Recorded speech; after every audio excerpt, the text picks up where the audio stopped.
hoje vamos começar mais um programa Alimentação e Cultura em Foco, o programa do mundo da nutrição e alimentação. Eu sou a Michele Ruas, apresentadora de hoje. Hoje, no nosso programa, nós vamos abordar dois extremos das realidades do mundo da alimentação. E teremos duas entrevistas com as especialistas Bianca Rezende, que faz parte do Instituto É com Amor, que nos contará, sobre a transformação de espaços urbanos em lugares mais saudáveis a partir da criação de hortas escolares, levando à promoção da alimentação e educação e agroecologia nas cidades. Também vamos entrevistar a Letícia Paiva, que é analista de economia, que nos explicará o quanto o setor alimentício tem sido fundamental para o crescimento econômico do nosso país e suas consequências. Isso tudo você verá hoje aqui no nosso programa Alimentação e Cultura em Foco.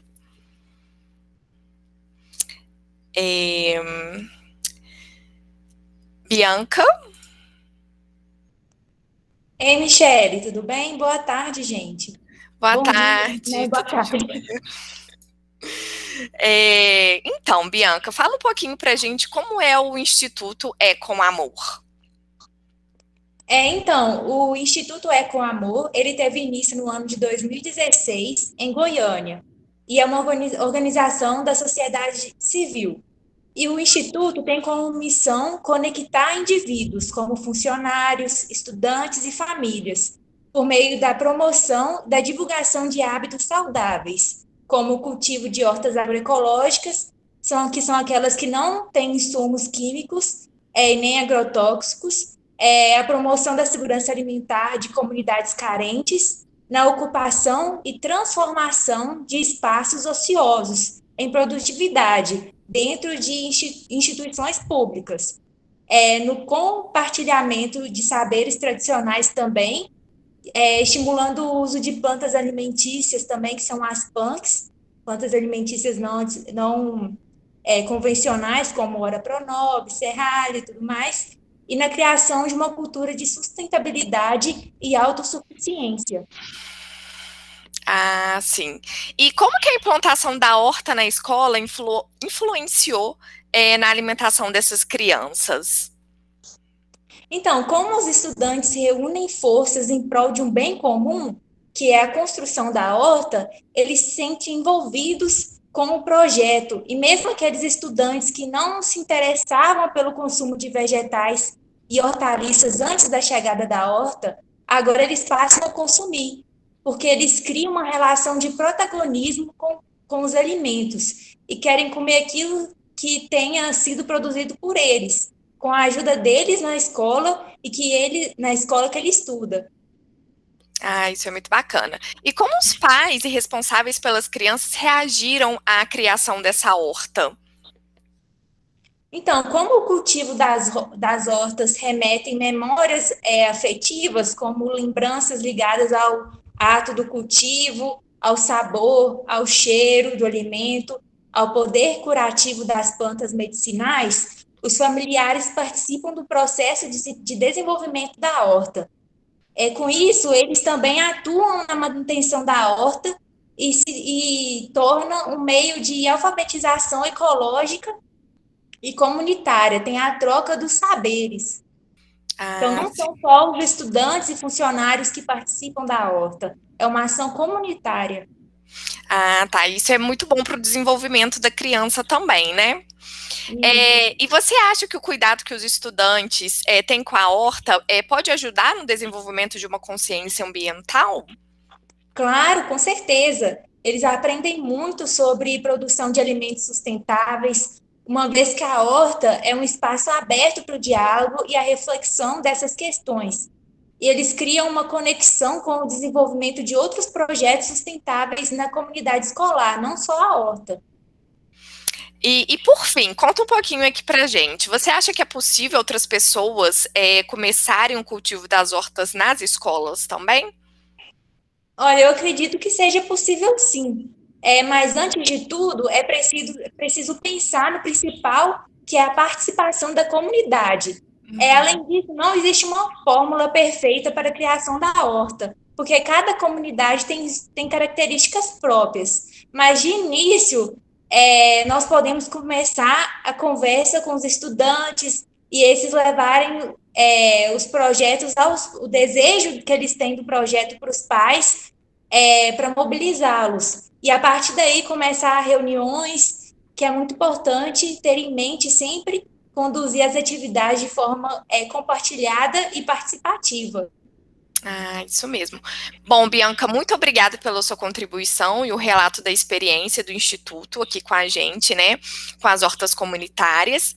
Acredito que com esses relatos vocês semeiam uma vontade em outras escolas e comunidades para a criação desses espaços. Muito obrigada. Eu que agradeço, Michele, pela oportunidade de vir ao seu programa, divulgar o trabalho do nosso instituto. E até mais, gente. Obrigada. Tchau, tchau. Bom, agora nós vamos falar com a Letícia. Letícia. Olá, Michele, boa tarde. Tudo jóia? É um prazer ter você aqui com a gente. Prazer todo meu. Bom, Letícia, vamos falar um pouquinho aqui. A gente falou aqui de um setor mais amplo na alimentação, né? Incluindo grandes produções e o grande mercado mundial, no qual o nosso país faz compras e vendas, né? Você, como analista da economia, especialmente focada no sistema alimentício, pode nos dizer quais são os principais determinantes que giram em torno do crescimento econômico no setor alimentar? Claro, Michele. Então, sobre esses setores, eu poderia te falar 3 coisas que aparentemente não têm nenhuma ligação, mas elas são bem ligadas entre si. As 3 coisas são, primeiramente, a necessidade humana, ou seja, a necessidade das pessoas pelo seu sustento, no caso aqui, a necessidade pelo alimento. Nós temos o capital, que é o que gira em torno do mundo, um mundo globalizado, um mundo que está fazendo sempre troca de comércio. O capital é sempre um que vai reger o que nós fazemos, mesmo no setor alimentício, regulando todos os tipos de trocas que nós possamos fazer. E por último, mas não menos importante, a geografia. A geografia é tudo que nós temos de diferente se deve a ela. E por que exatamente a geografia ela é um determinante, né? O setor alimentício estaria condicionado a ela? Então, a geografia, no que eu digo, são a composição e a conformação da superfície num determinado ambiente. E cada local da Terra tem uma determinada conformação diferente que vai configurar diferentes espécies de fauna e flora vivendo ali. É a grande heterogeneidade do nosso planeta. Nós temos ambientes mais secos, ambientes mais úmidos, que vão favorecer diferentes espécies, tanto animais ou vegetais. Então, por esse sentido, a geografia, sim, ela poderia ser um determinante. Mas hoje tem uma coisa muito importante a se colocar. O capital está se colocando acima dos outros determinantes, até mesmo da necessidade humana e principalmente da geografia. Por quê? O capital, na modernidade, trouxe para a gente o quesito da tecnologia, que nos permite modificar a geografia em certos pontos, coisas que não são naturais, mas que podem acontecer. Agora, lugares em que não chove muito, nós podemos colocar grandes irrigações. Lugares onde existem muitas montanhas podem ser manejados para serem pastos mais limpos. A tecnologia trazida pelo capital, ela trouxe para nós uma grande mudança no cenário. O debate acerca da alimentação não foge ao padrão clássico de divisão da sociedade, né, e do espaço. Ele incorpora novos elementos que são criados no decorrer da história, impactando diretamente o que, como, quando e onde esse algo será produzido. Explica um pouquinho disso para a gente.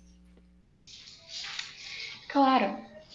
Diante desse contexto, é possível afirmar que a produção espacial de alimentos está sob as demandas do capital e dos atores sociais que a detêm. Desse modo, os espaços tidos como improdutivos, predispostos, como eu disse antes, eles não vão receber só um tipo de alimento, ou eles vão receber grandes monoculturas que não estariam ali antes, É o que aconteceu com o nosso Nordeste, o que aconteceu com o Cerrado brasileiro, que antes não era predisposto a plantar nenhuma coisa que era remotamente menos resistente à água, mas que, graças à tecnologia e ao capital hoje, e às demandas que foram trazidas pelo nosso grande comércio, estão se mostrando grandes produções de monoculturas como soja, como trigo, e até mesmo no setor alimentício animal, como gado. Ah, sim. E o que possibilitou o desenvolvimento da agricultura no Cerrado? Esse foi um movimento pensado, na verdade. O movimento é trazer as pessoas para o centro-oeste do Brasil. Na época, os lugares estavam sendo concentrados muito nas orlas litorâneas, ou seja, Rio de Janeiro e São Paulo, grandes lugares de economia, turismo, funcionamento. E então veio a ideia de se construir Brasília. O fundamento de Goiânia está junto nessa história, porque, junto com a separação de Brasília dos poderes legislativo e judiciário da grande economia que acontecia ali no Rio de Janeiro, eles precisavam de alguma coisa que os mantivesse e que trouxesse as pessoas até ali. Ou seja, o grande espaço foi cedido para pessoas que precisavam plantar, precisavam ter a sua terra para poder ter o que comer.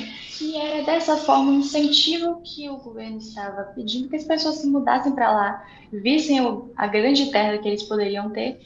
E lá foi dada oportunidade para pequenas famílias agricultoras para poder crescer, inclusive famílias que são de fora do Brasil.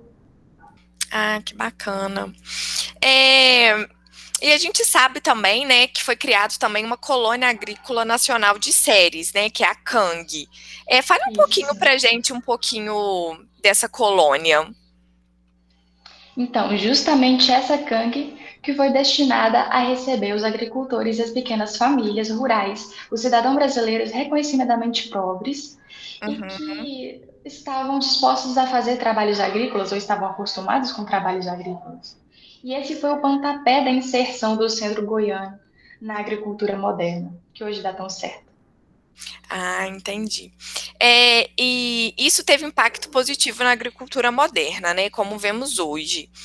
No entanto, quais são as consequências disso para a economia, de forma clara, e para o local, consequentemente? Você pode falar para gente. Bom, como nós vemos hoje, esse pontapé claramente funcionou. Muitas famílias foram para lá, elas se tornaram bem-sucedidas no quesito agrícola e agora os grandes centros comerciais como o Rio de Janeiro e São Paulo nada mais tinham a ver com a capital que estava colocada ali sobre sua própria economia centralizada.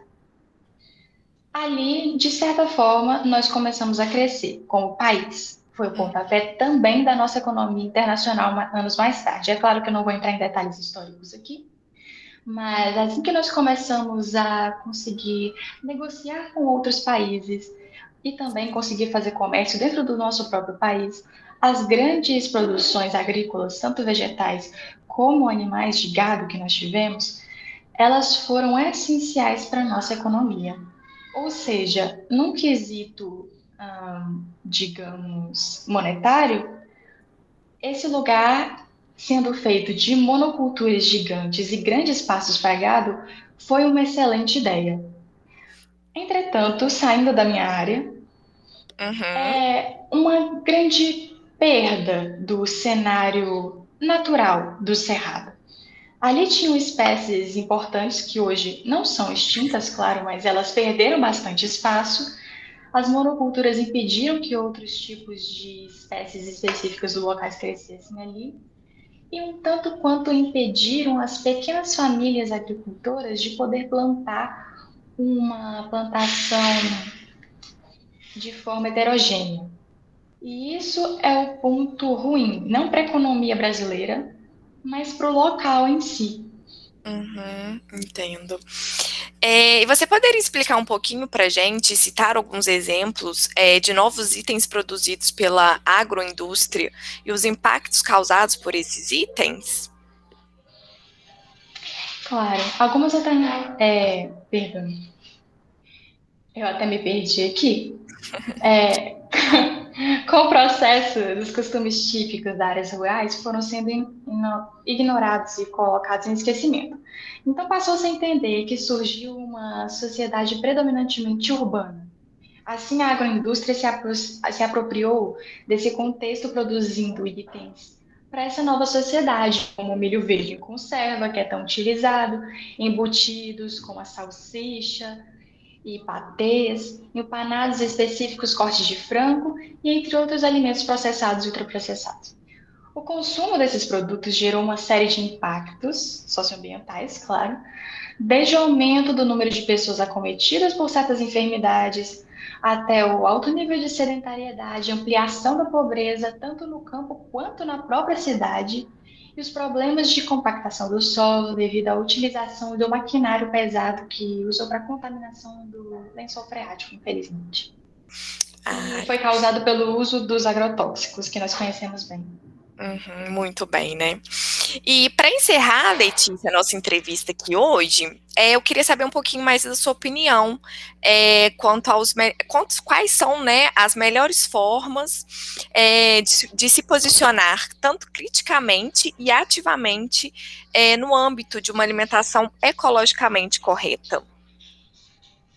Então, como especialista em economia e especialmente no âmbito alimentício, é claro que a minha opinião deveria ser para o lado da melhor questão financeira.